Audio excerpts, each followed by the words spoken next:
Прво дозволете да ги поздравам граѓаните, вас новинарите кои што сте денеска овде со нас на Виенскиот економски форум.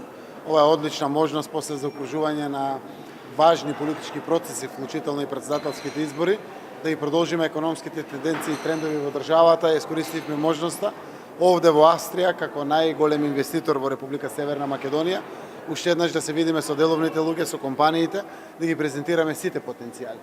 Сите зборат за Северна Македонија како позитивен пример, единствена земја во Западен Балкан каде што е мирно, нема протести, да се движат работите успешно завршивме избори, за да може да се посветиме на економските вредности, кои што за компаниите значат профит, за нас значат бруто домашен производ, нови работни места, можно растење на нашиот извоз и така натаму и така натаму.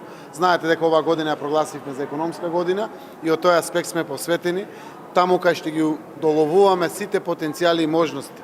Да има макар и идеја за инвестирање во нашата земја, во делот на индустријата и во делот на услугите, веднаш го правиме тоа. Економскиот Виенски форум е пријател на Северна Македонија.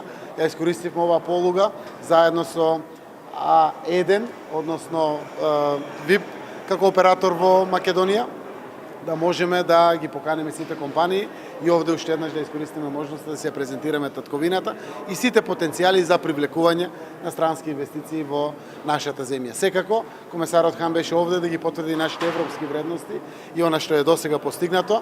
Јас му благодарам за тоа, заради тоа што не само што помага на нашиот пат во интеграциите, туку еве беше овде да настапи независно да каже и пред бизнисмените и деловните луѓе за перформансите на економијата во нашата земја и на резултатите од сите реформи до каде што сме стигнати, за да можат да бидат осигурани потенцијалните инвеститори токму и во тие вредности.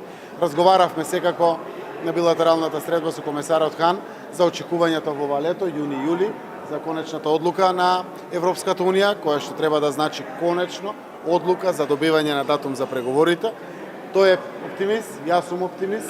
Секако знаеме дека треба да завршат парламентарните избори за Европскиот парламент, за да може уште појасно да ги знаеме ставовите на Франција и на Холандија. Канцеларката Меркел е позитивна. Веруваме дека ќе се придвижат процесите онака како што ние очекуваме, заради тоа што навистина заслужуваме, направивме премногу, сите го потврдуваат тоа и конечно заслужуваме фидбек позитивен од Европската комисија и Европската унија преку земјите членки за добивањето на датум за преговори.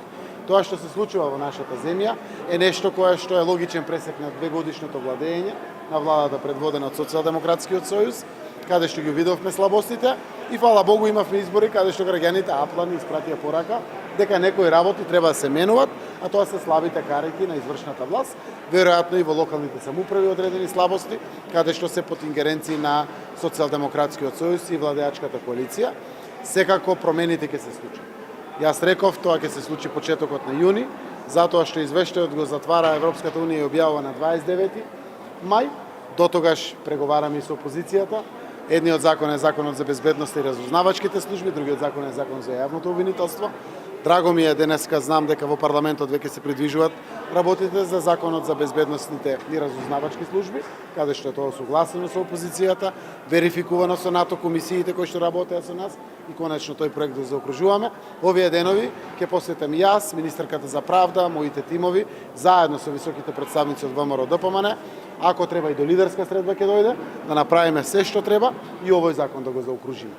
Тој квалитативен период кој што од некој 10-12 дена го имаме пред нас до почетокот на јуни буквално. Во јуни месец и тоа првата половина на јуни имам намера да излезам со конкретните решенија за промени, тоа во владата, во владините институции, значи ректорски места, управни одбори, надзорни одбори, во локалната средина, значи едно трето ниво подоле, а секако ќе се случат и персонални промени во Социјалдемократскиот сојуз, кои што ќе значат и подобрување на перформансите на најголемата владеачка партија, која што има директен импакт, квалитативен и врз владењето во државата.